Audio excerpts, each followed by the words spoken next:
Assalamualaikum warahmatullahi wabarakatuh. Salam. Buya, saya minta penjelasannya. Saya lahir dari muslim, ibu bapak saya muslim. Saya ingin memperluas ilmu agama, terutama ajaran tasawuf. Saya ingin sekali mencari guru mursyid agar ada yang membimbing. Tapi ibu saya malah menjauhi saya karena saya tidak kerja. Padahal ilmu pengetahuan lebih penting ketimbang harta. Saya minta saran Buya, manakah yang saya harus pilih? Jujur, kalau kerja saya tidak memiliki banyak waktu untuk ibadah. Tetapi kalau masalah makan, alhamdulillah tidak pernah merasa kekurangan. Apakah saya salah jika mengikuti keinginan sendiri dan menolak keinginan orang tua? Mohon jawabannya Buya. Dan sebagai informasi tambahan, saya seorang duda Buya. Terima kasih Buya. Seorang apa? Duda. Ada yang mau daftar? Baik, ada promonya di akhirnya.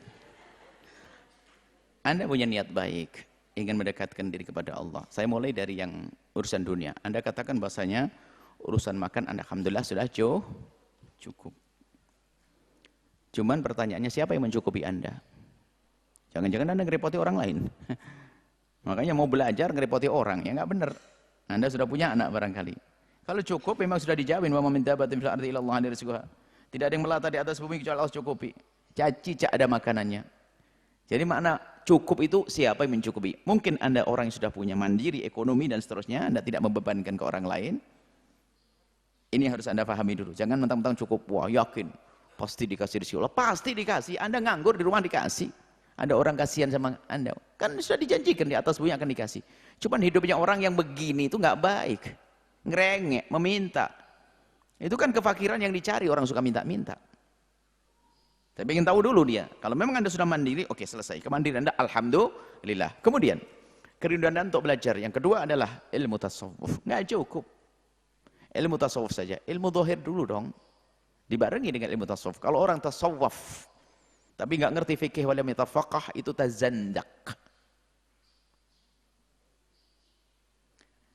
Jadi nanti bahaya sekali kalau orang hanya belajar tasawuf tapi nggak ngerti ilmu zahir, nggak ngerti halal haram. Bisa jadi ibadah-ibadahnya ala tasawufnya tidak dibarengi dengan syariat, malah melanggar syariat. Jadi tidak hanya Anda belajar ilmu tasawuf tapi ilmu yang lainnya, ilmu fikih dan ilmu yang lainnya. Tasawuf mungkin lebih luas lagi maknanya, bukan tasawuf ilmu zikir-zikir itu saja, tapi ilmu membersihkan hati. Dan membersihkan hati adalah fardu ain di atas fardu ain, semua harus belajar membersihkan hati. Dan itu tidak harus menyita waktu sehingga harus meninggalkan pekerjaan yang diinginkan oleh orang tua Anda.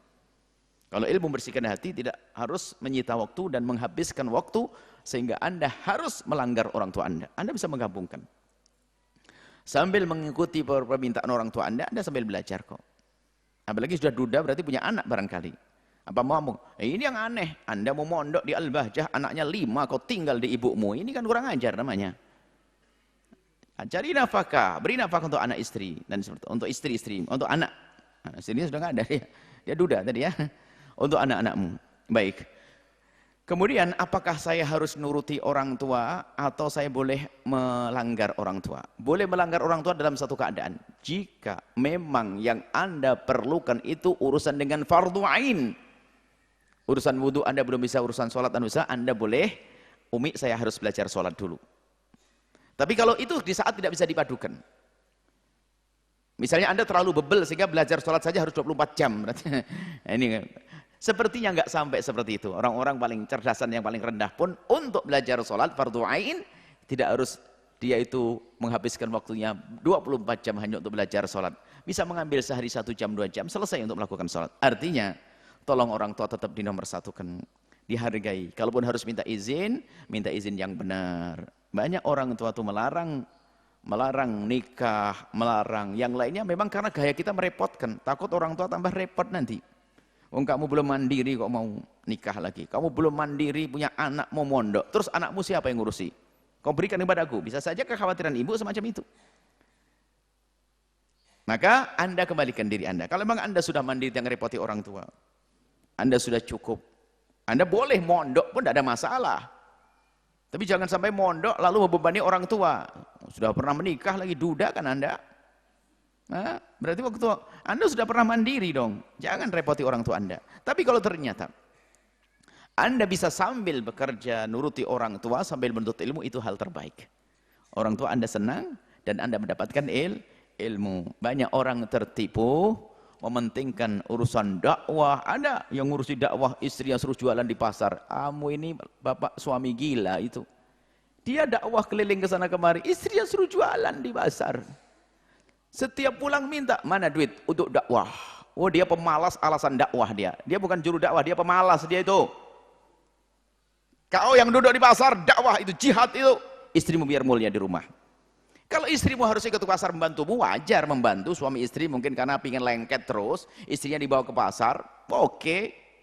Tapi yang jadi masalah adalah suaminya mondok kayak tadi khawatirnya. Mondok, ngaji, istrinya suruh kerja, ngirimi duit lagi. Waduh. Wah, ini stres kali dia tuh.